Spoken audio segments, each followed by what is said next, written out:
Okay, so students, today's topic is moving coil galvanometer. Okay, so this is the same galvanometer which you used in the experiments. You know, this is the device which is used to measure the very small amount of current flowing through it. So here its principle is most important. It is based on the fact that when the current carrying coil is placed in the magnetic field, it will experiences a torque. This we all know, हमने पिछले article में किया है कि जब भी हम current carrying कोयल को मैग्नेटिक फील्ड में रखते हैं, हमने रेक्टेंगुलर कोयल को मैग्नेटिक फील्ड में रखा था जिसकी वजह से उस पर टॉर्क प्रोड्यूस हुई थी। क्लियर है? टॉर्क। ओके, सो आगे देखो इसकी डायग्राम में क्या है, एक मूविंग कॉयल गैल्वेनोमीटर की डायग्राम है ये, और इसमें देखो एक सॉफ्ट आयरन कोर है, ये वाला सेंटर एरो लगा हुआ है, उसके अराउंड कॉयल लिखा है, यहाँ पे कॉइल्स भी लिख सकते हो, कॉइल्स को वाउंड किया गया है। क्लियर है? उसके ऊपर उसे सस्पेंड किससे किया हुआ है, एक फॉस्फोर ब्रॉन्ज स्ट्रिप से सस्पेंड किया हुआ है इस पूरे कॉइल को।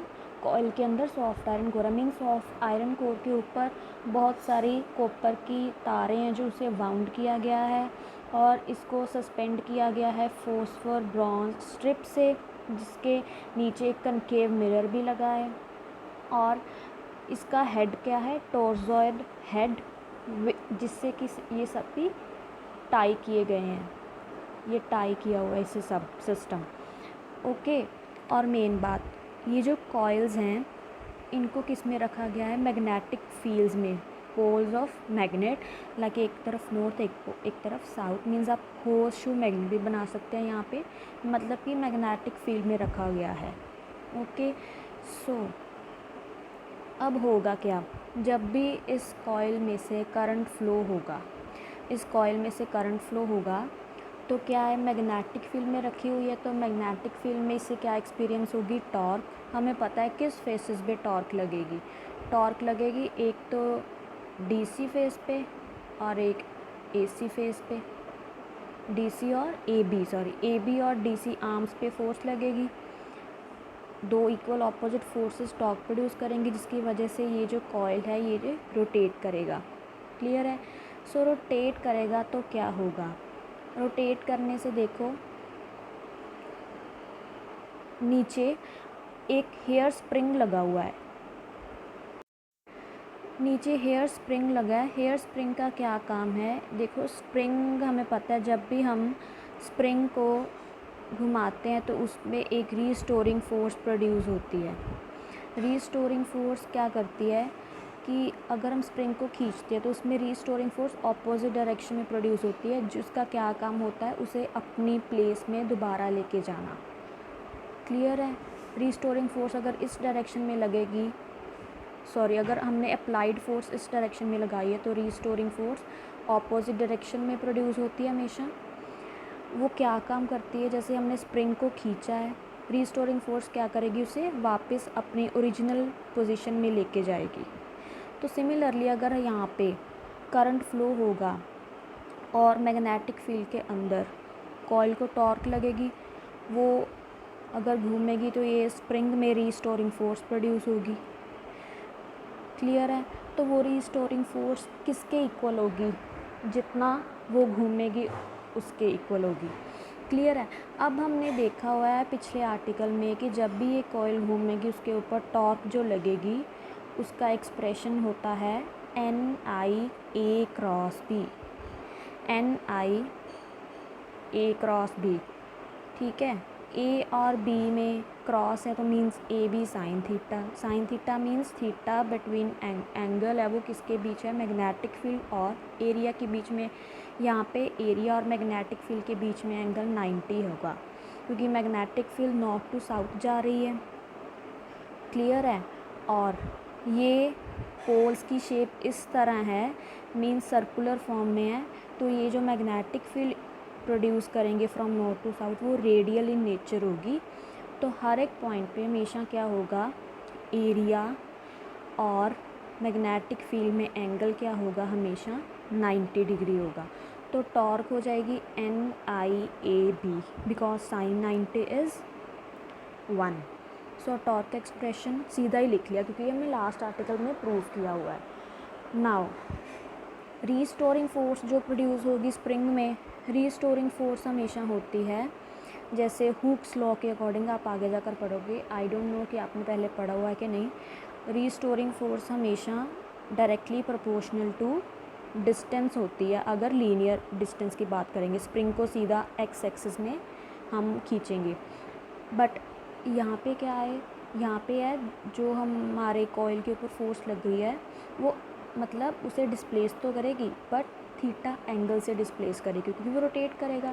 तो यहाँ पे जो है डिस्प्लेसमेंट वो लीनियर नहीं है, वो एंगुलर डिस्प्लेसमेंट है थीटा।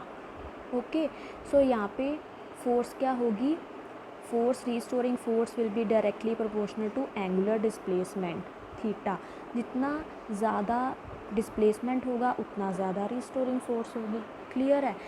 सो यहाँ पे रीस्टोरिंग फोर्स को इन्होंने टाउ लिखा हुआ है।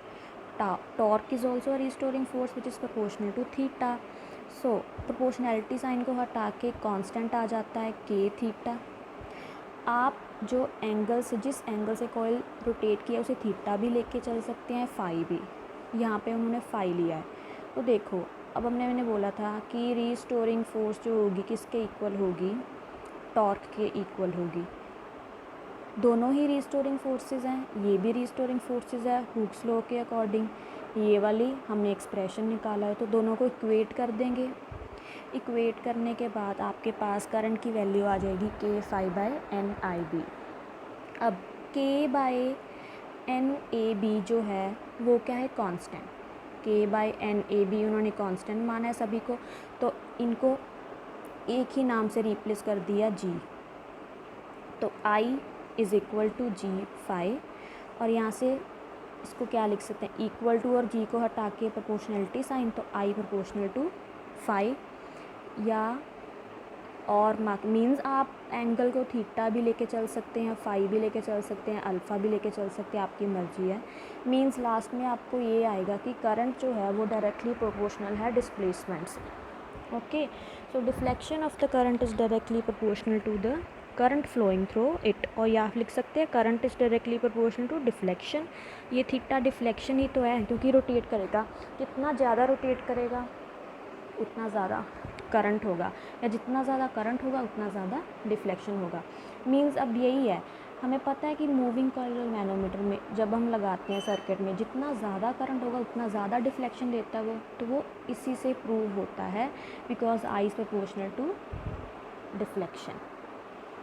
क्लियर है। नेक्स्ट आ जाता है sensitivity of moving coil galvanometer. Sensitivity means galvanometer is said to be sensitive when very small amount of current is passed through it and the coil of the galvanometer gives the large diffraction। यही होती है sensitivity. अगर थोड़ा सा means current flow किया है और उसने लार्ज डिफ्लेक्शन दे दी, ठीक है। कई गैल्वेनोमीटर्स बहुत सेंसिटिव होते हैं, तो सेंसिटिविटी कैसे निकालते हैं हम किसी गैल्वेनोमीटर की, जैसे दो टाइप्स की होती है सेंसिटिविटी। एक होती है करंट सेंसिटिविटी, एक होती है वोल्टेज। एक करंट एक वोल्टेज। तो करंट सेंसिटिविटी पहले क्या होती है, करंट सेंसिटिविटी को हम डिफाइन करते हैं डिफ्लेक्शन बाय करंट। क्लियर है। Deflection by current means φ/I। Okay, so I हमें पता है K∅/NAB हमने पीछे निकाला है पीछे, तो करंट की वैल्यू सब्स्टिट्यूट की, हमारे पास आ गया current sensitivity is equals to phi से फाई कैंसिल NAB/K। ये एक्सप्रेशन बन गया करंट सेंसिटिविटी का। ओके, तो यहाँ से हम कह सकते हैं कि इस एक्सप्रेशन से हम देख सकते हैं करंट सेंसिटिविटी जो है वो किस पे डिपेंड करती है।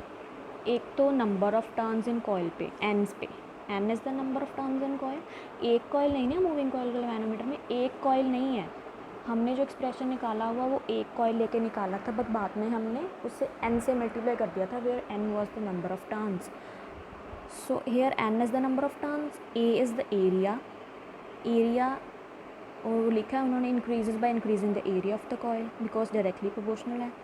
Also by increasing the magnitude of magnetic field, B क्या है, magnetic field. Okay, so also increases by decreasing the value of K. अब देखो करंट सेंसिटिविटी एक तो डायरेक्टली प्रोपोर्शनल है एन ए बी से तो डायरेक्टली प्रोपोर्शनल उसका रिलेशन, और के से इनवर्सली। के बढ़ेगा तो करंट सेंसिटिविटी कम होगी। क्लियर है। नेक्स्ट आ जाता है वोल्टेज सेंसिटिविटी। वोल्टेज सेंसिटिविटी अब क्या होगी, करंट सेंसिटिविटी थी डिफ्लेक्शन बाय करंट, तो वोल्टेज क्या होगी, डिफ्लेक्शन बाय वोल्टेज। तो वोल्टेज होती है आई आर ओम्स लॉ के अकॉर्डिंग। तो आई की वैल्यू डाली तो बन गया N A B by K R. N is number of turns, A is area, B is magnetic field, capital B हमेशा मैग्नेटिक फील्ड होता है, K is constant, R is resistance. Okay, so now next topic is ammeter. Means हमें पता है ammeter क्या होता है, it is a device use to measure the electric current in the electric circuit. But अगर हमने गैल्वेनोमीटर को ही ammeter में बदलना है तो कैसे बदलते, सीधी सी बात है। गैल्वेनोमीटर को एमीटर में बदलना है तो क्या करो, galvanometer can be converted into ammeter by connecting a very small resistance parallel to the galvanometer. Small resistance को हम शंट रेजिस्टेंस भी बोलते हैं। तो इन्होंने क्या किया, ये गैल्वेनोमीटर लगा हुआ था, इसके बिल्कुल पैरेलल एक शंट रेजिस्टेंस लगा दिया, जैसे आर एस बोला, शंट रेजिस्टेंस बोल दो या स्मॉल रेजिस्टेंस बोल दो, पैरेलल में लगाया। क्लियर है।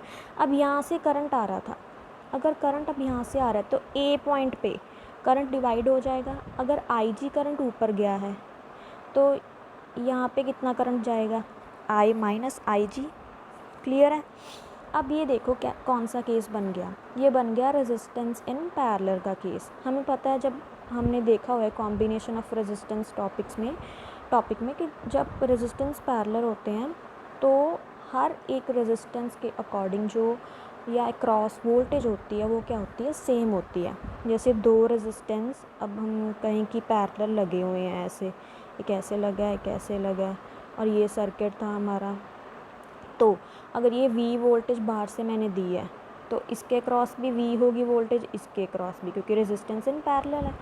तो सिमिलर केस यहाँ पे है, इसके क्रॉस भी अगर V वोल्टेज मानी है तो इसके क्रॉस भी क्या होगी, V। तो दोनों की वोल्टेजेस को इक्वल लिख सकते हैं हम।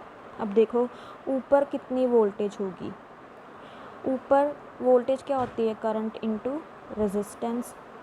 यहाँ पे कितनी वोल्टेज होगी, आई जी इंटू आर जी। नीचे कितनी वोल्टेज होगी, करंट कितना है, आई माइनस आई G into resistance R S. तो दोनों को इक्वेट कर दो, इक्वेट करके ये चीज़ बन जाएगी आपकी। देखो ये ध्यान में रखना, जो सबस्क्रिप्ट होता है ना वो सेम रखना है। क्लियर है। अब देखो दोनों को इक्वल किया तो यहाँ से आर एस की वैल्यू निकाल ली, आपके पास आर एस की वैल्यू ये बन जाएगी। ईजी है। नेक्स्ट है वोल्ट मीटर। अब मूविंग कॉइल गैल्वेनोमीटर को हम वोल्ट मीटर में कैसे कन्वर्ट करेंगे। वोल्ट मीटर क्या होता है, it is a device use to measure the potential difference across the two ends of the conductor. तो गैल्वेनोमीटर को हम वोल्ट मीटर में कैसे कन्वर्ट कर सकते हैं, उन्होंने क्या किया कि अब एक गैल्वेनोमीटर के सीरीज़ में या बिल्कुल साथ में एक लार्ज रेजिस्टेंस लगा दिया उन्होंने। एमीटर में क्या था, गैल्वेनोमीटर के पैरेलल में छोटा रेजिस्टेंस लगाया था। वोल्ट मीटर बनाने के लिए गैल्वेनोमीटर के साथ बिल्कुल सीरीज़ में एक लार्ज रेजिस्टेंस लगा दिया। वहाँ पे स्मॉल था, यहाँ पे लार्ज है, वहाँ पे पैरेलल था, यहाँ पे सीरीज़ में है। तो अब हमें पता है दो रेजिस्टेंस जब सीरीज़ में होते हैं, क्लियर है, तो ऐसे तो क्या होता है, अगर V वोल्टेज बाहर से दी है तो वो V वोल्टेज क्या होगी, R1 रेजिस्टेंस के cross voltage plus R2 resistance के अक्रॉस जो वोल्टेज होगी इनका सम होती है। क्लियर है। अब यहाँ पे भी V वोल्टेज बाहर से दी है तो वो किसका सम होगी, इसके अक्रॉस जो रेजिस्टेंस और इसके अक्रॉस। अब करंट देखो, करंट जो गैल्वेनोमीटर से करंट पास करेगा वही इस R से करेगा, because they are in series. सो आप टोटल वोल्टेज को क्या लिख सकते हैं, ये लिख सकते हैं I G into R G plus I G into R. ये करंट आर जी से पास कर रहा है, ये आर से। R G is the resistance in galvanometer, galvanometer का रेजिस्टेंस है। क्लियर है। तो सम ऑफ वोल्टेजेस के इक्वल होगी total voltage according, because they are in series. तो यहाँ से आई जी कॉमन, ये एक्सप्रेशन बन गया, और लास्ट में आर की वैल्यू आ जाएगी आपकी ये वाली। तो ये था this value decides the range of volt meter. Range मतलब क्या मैक्सिमम वैल्यू तक वोल्टेज की वैल्यू बता सकता है अगर हम किसी सर्किट में लगाते हैं गैल्वेनोमीटर को, तो वो यहाँ से पता चल जाती है हमें। That is it.